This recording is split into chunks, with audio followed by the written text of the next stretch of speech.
Hi everyone. ഇന്ന് എൻ്റെ കയ്യിൽ എന്താ ഉള്ളതെന്നറിയോ? കുറച്ച് പുളിങ്കൂരിയാണ് കേട്ടോ. ഇത് നമ്മൾ വെറുതെ കളയണ സാധനമല്ലേ. നമ്മൾ ചെറുപ്പത്തിലൊക്കെ ഇത് വറുത്ത് കഴിക്കാറുണ്ട്. വറുത്ത് ഞങ്ങളൊക്കെ സ്കൂളിൽ പഠിക്കുമ്പോൾ ഇത് വറുത്തിട്ട് കുട്ടികൾ കൊണ്ടുവരും. എന്നിട്ട് എന്താ പറയുക, നോട്ട് എഴുതി കൊടുത്ത പ്രതിഫലം പുളിങ്കുരു, പിന്നെ എത്ര പുളിങ്കുരു തിന്നാം, കടിച്ച് തിന്നാൻ പറ്റും ഇത്ര ടൈമിൻ്റെ ഉള്ളിൽ എന്നുള്ള മത്സരം ഇതൊക്കെ നടത്താറുണ്ട് കേട്ടോ ഞങ്ങൾ. അപ്പോൾ ഇത് വെച്ചിട്ട് നമുക്ക് ഇപ്പൊക്കെ കുട്ടികൾ ഇത് കളയല്ലേ ചെയ്യുക. ഇപ്പോൾ ആർക്കും ഇത് വേണ്ട. നമുക്കിത് വെച്ചിട്ട് നല്ല അടിപൊളി ഒരു പലഹാരം ഉണ്ടാക്കിയിട്ട് പിള്ളേർക്ക് കൊടുക്കാം കേട്ടോ. ആദ്യം തന്നെ നമുക്കിത് വറുത്തെടുക്കാം കേട്ടോ. ഇത് വറുക്കാൻ കുറച്ച് ടൈം വേണം. നമുക്കിതിങ്ങനെ കൈയെടുക്കാതെ ഇളക്കി കൊടുത്തിട്ട് വറുത്തെടുക്കാം കേട്ടോ.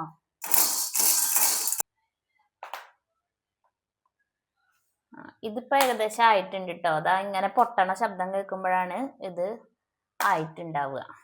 അപ്പം നമുക്ക് തീ ഓഫ് ചെയ്ത് കൊടുക്കാം. അപ്പം ഞാൻ ഈ പുളിങ്കുരി മൊത്തത്തിൽ തോല് കളഞ്ഞ് എടുത്തിട്ടുണ്ട് കേട്ടോ. എന്നിട്ട് നമുക്ക് ഇത് ഒന്ന് കുതിർത്തിയെടുക്കാം. ഈ പാത്രത്തിലിട്ടിട്ട് കുറച്ച് വെള്ളം ഒഴിച്ചിട്ട് നല്ലപോലെ മൂടി വെക്കുക കേട്ടോ.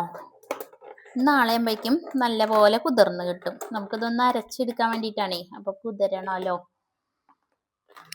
അപ്പോൾ ഇത് കുതിരാൻ വെച്ചിട്ട് പിറ്റേ ദിവസമായിട്ടുണ്ട് കേട്ടോ. അപ്പോൾ ഇത് നന്നായി കുതിർന്നിട്ടുണ്ട്. അപ്പോൾ ഇത് ഇങ്ങനെ പൊട്ടിച്ചാൽ കിട്ടണ ഇതായിട്ടുണ്ട് കേട്ടോ. അപ്പോൾ നമുക്കിത് പൊടിച്ചെടുക്കാം കേട്ടോ ഒന്ന്. പിന്നെ ഞാൻ 1 ഗ്ലാസ് അരി എടുത്തിട്ടുണ്ട് കേട്ടോ. ഇത് നമ്മൾ ചോറ് വയ്ക്കണ സാധാരണ അരിയില്ലേ, അതാണ്.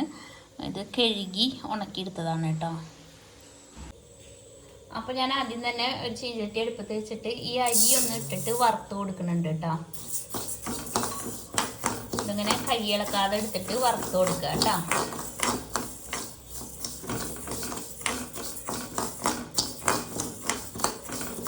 അപ്പം അത് തുടരെ കൈയെടുക്കാതെ ഇളക്കി കൊടുത്തിട്ട് നല്ല ചുവന്ന നിറാവണ വരെ വറുത്തെടുക്കണം കേട്ടോ. അപ്പം അങ്ങനെ പിരിപിരിന്ന് പൊട്ടണ ശബ്ദം കേട്ട് തുടങ്ങും. അപ്പോഴാണ് നമ്മൾ അതിൻ്റെ വറവിൻ്റെ പാകം എത്തുകയുള്ളൂ കേട്ടോ. അപ്പം നമുക്ക് തീ ഓഫ് ചെയ്ത് കൊടുക്കാം. അപ്പം ഞാൻ അരി നല്ലപോലെ പൊടിച്ചെടുത്തിട്ടുണ്ട് കേട്ടോ. അപ്പം ഞാൻ പുളിങ്കുരും പൊടിച്ചെടുത്തു, അരിയും പൊടിച്ചെടുത്തു കേട്ടോ. എന്നിട്ട് ഒരു ചീഞ്ചട്ടി അടുപ്പത്തേക്ക് വെച്ചിട്ട് കുറച്ച് 1 ടേബിൾ സ്പൂൺ നെയ്യ് ഇട്ട് കൊടുക്കുക കേട്ടോ.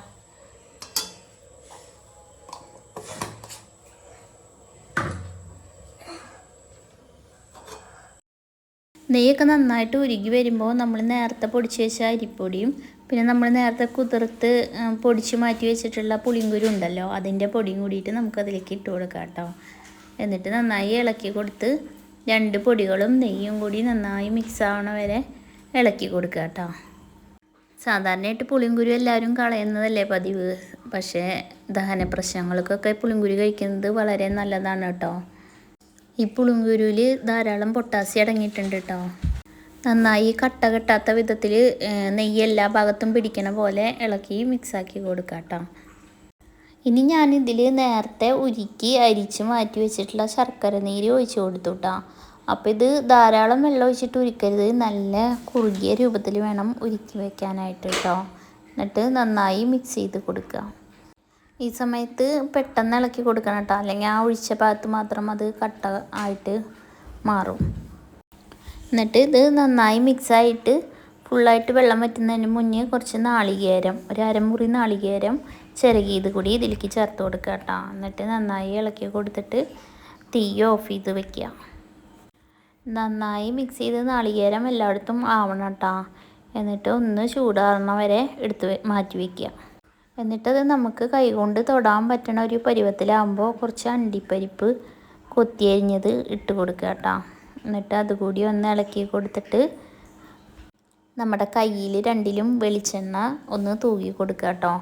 എന്നിട്ട് അത് ഓരോ ഉരുളകളായിട്ട് ഉരുട്ടിയെടുത്ത് മാറ്റി വയ്ക്കാം.